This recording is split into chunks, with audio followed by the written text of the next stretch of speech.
Let's have a great day. Let's have a great day. Here we go. Here we go. Here we go. Together on three. One, two, three. three. Together. Gotta run, gotta run, gotta run, gotta run. DK, I'm going to you first. Take off, and dude, take off. Here we go, Rue. Good talk, Gabe. Good talk, Gabe. Talk, talk, talk. Away, away, away, away. Good pass. Okay, let's go, let's go. Back, back, back, back. One week started, 1 week started. Stay solid. I'm good. Somebody's got to stop the ball. Let's go. Talk that out. I'm back. I got 1 quarter. I'm low. Jax, you low, Jax. 2 paint touches. 2 paint touches. Nice, DA. Nice, DA. Let's go, go, go, go. Here we go, here we go, here we go, here we go. Nice, nice, nice, nice, Rue. Together on three. 1, 2, 3. Together. Good work, fellas. Good work. All right, we've got a developing story here on NBA Today. Our Lakers reporter Dave McMenamin reported that Luka Doncic plans to play Tuesday in Phoenix against the Suns, a source told ESPN. It'll be Doncic's preseason debut. Lakers coach J.J. Redick said Doncic will play in 2 out of the Lakers' final 3 preseason games. So, Brian, Luka's playing tomorrow, but no reports on Wednesday's game against his former team. What do you expect from him this preseason? Well, I don't know, but I would find it doubtful that he's going to play in the back-to-back, even though the Wednesday game against Dallas, which is on ESPN. Would be nice. Would be nice. They play finished Friday across the street against the Kings, so I think there's a decent chance the plan for Luka would be tomorrow and then Friday. Look, they need some offense. They need the offense to get going without LeBron, and so, you know, the Lakers have the longest preseason of any team in the league. They play 6 games, so it's not that big of a deal that Luka doesn't play till now. But one of the things that we heard JJ say very clearly was he wanted championship shape. So Luka came back in good condition. Let's see the speed at which he plays with. Austin Reeves, I will say this, has had 2 excellent preseason games. He's played in 2. He scored 20 in both of them. He's looked very, very good. The Luka Austin Reeves backcourt, even without LeBron James, could be very powerful to start the season.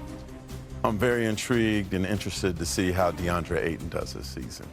You know, in 2018, and Brian, correct me if I'm wrong, but nobody batted an eye when Ayton got picked over Luka. I about nobody. I'll push back on that. No, it sounds good now. No, but nobody that day really.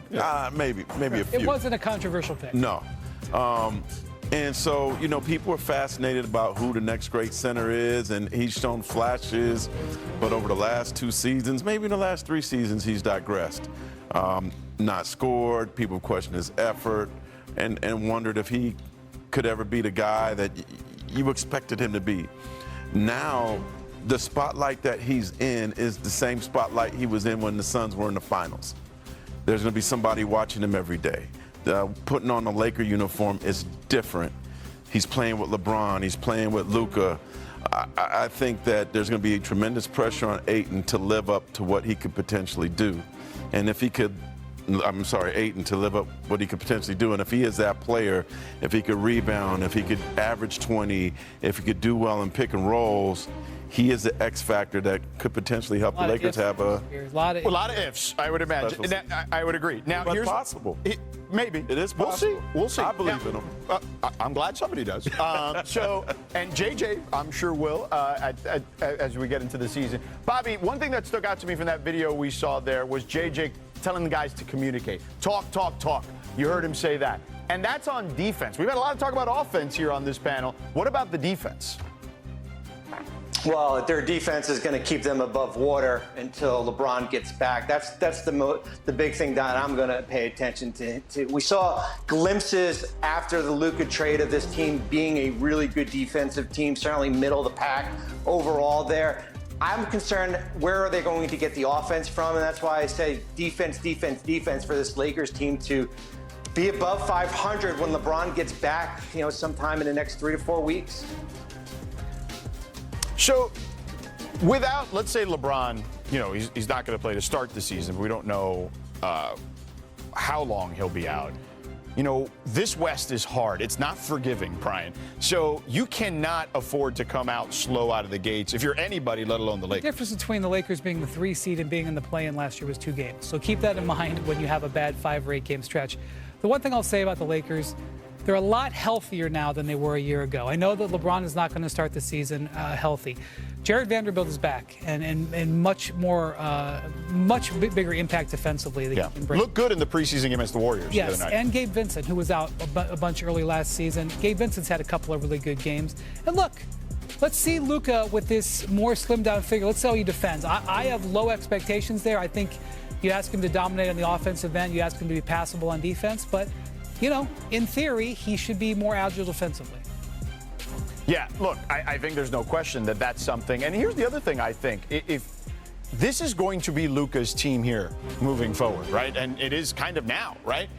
I also feel like he could work on his leadership too, right? Being more vocal. He's a lead by example guy. At some point, you got to take the reins. Things off the court, like taking the guys. Right, the Porsche thing, that's a good start. Like, yeah. I hadn't heard any of that in Dallas. Right. So that's huge. Yeah, so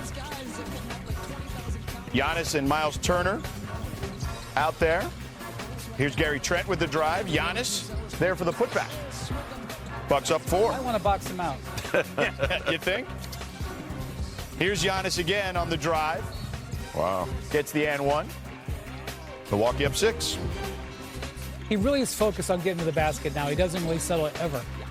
Here's the spin move and this flush there for Giannis. 10.74 at the half. He was just out of position. By the way, happy birthday to Modest Pizzellis, 21 today. Oh. Yeah, well, that was not the present he wanted there on that drive. That's for sure. Rising talent, though. Third quarter, Milwaukee now up 3. Kevin Porter Jr. finds Miles Turner. 3 ball. Got to get used to that. They need that to happen about 150 times this year. Bucks up 4. Turner again for 3. 160. 19 points, 5 of 8 from 3. Bucks win 127 to 121. And speaking of the Bucks, we have a developing story. We welcome in our senior insider, Shams Charania. Shams, what can you tell us about what's going on in Milwaukee?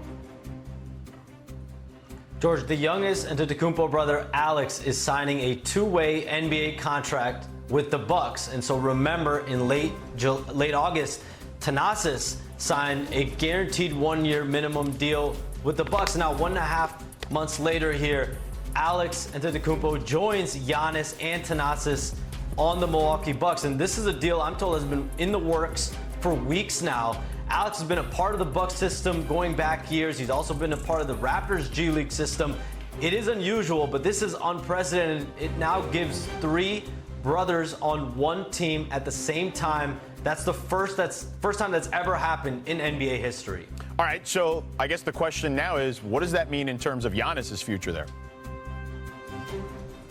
George, the Bucks are clearly doing everything they can to make Giannis feel as comfortable as possible and as accommodated as possible. This is clearly a move that they're doing, leaving no stone unturned in that regard by signing Alex. But from Giannis's point of view, I'm told that these moves are isolated from him and his decisions, and my understanding is he will make his ultimate decision on his future, whatever that may be, as he has 1 year left on his contract after this season, and that will be based on the team's play. And to that end, the first quarter of this NBA season is going to be critical to see just how good or where the Bucks stand in the NBA and in the Eastern Conference this season.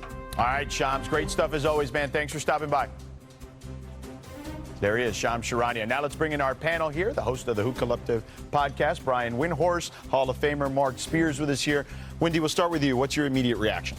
Look, when you've waived a guy like Damian Lillard and paid him $100 million not to be on your roster, and then immediately gone out and spend the $100 million on Miles Turner, signing the guy's brother to a 2-way contract is not, it's not relevant. I'm sure Giannis is thrilled. This is a great opportunity for him to play with his brothers. It's probably a moment they've thought about and dreamed about for a long time. But I don't think it's relevant. I don't think it's relevant to what Giannis is looking for. As Shams said, Shams keeps talking about that 25-game mark. The whole league is paying attention to it. And I will say, after Shams' report came out last week that said that the Knicks and the Bucks had, talked about a Giannis trade in August, as you can imagine, I am told that some teams checked in with the Bucks, like, hey, wait a minute, are you willing to listen? And they were told no. So the Bucks are totally focused to have Giannis, as you would expect, but you also would expect the teams to check in after that became public. There's a famous line in the movie 5 Heartbeats. I don't know if you've seen that movie. No. You got to see it. Where a guy said, every night I got to fight to prove my love. And I feel like every night the Bucks got to fight to prove their love to Giannis. Yeah.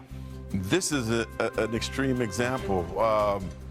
This is all respectful, but these true stats. Alex played sparingly for Payak in Greece last year. He played, I think he got a DNP and barely played for a team called Eris in Greece this year. He averaged 5 points in his G League career.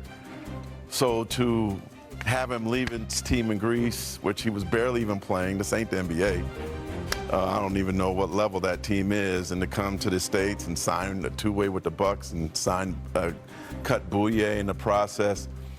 The Bucks are doing everything in their power to prove their love. And when you're a small market team and you're getting a guy like that, and who knows when the next Giannis comes into the door, I don't blame him for. Yeah, you got to do whatever you got to do. So, Bobby, obviously, Sham said that Giannis will be monitoring the situation. The first quarter of the season or whatnot will be a determining factor.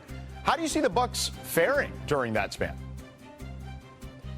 Well, if we take the preseason game last night against Chicago as an example, they're going to be an interesting team to watch just based on what they did with their lineup. They put Kyle Kuzma coming off the bench, and they surrounded, this was Giannis's first preseason game. They had Giannis and Miles Turner, and then they surrounded him with all shooters, with A.J. Green and Gary Trent Jr. and Kevin Porter Jr. at the point guard here. It's going to be a team to monitor just because there's so many new faces here, but the proof are going to be with the results. And who this Bucks team is, this is the team that they're going to be with for the next 2 months. Remember, 11 out of the 15 players on this roster cannot be traded to at least December 15th. So they're going to have to figure it out internally what's going to be best moving forward. Yeah, it'll be fascinating to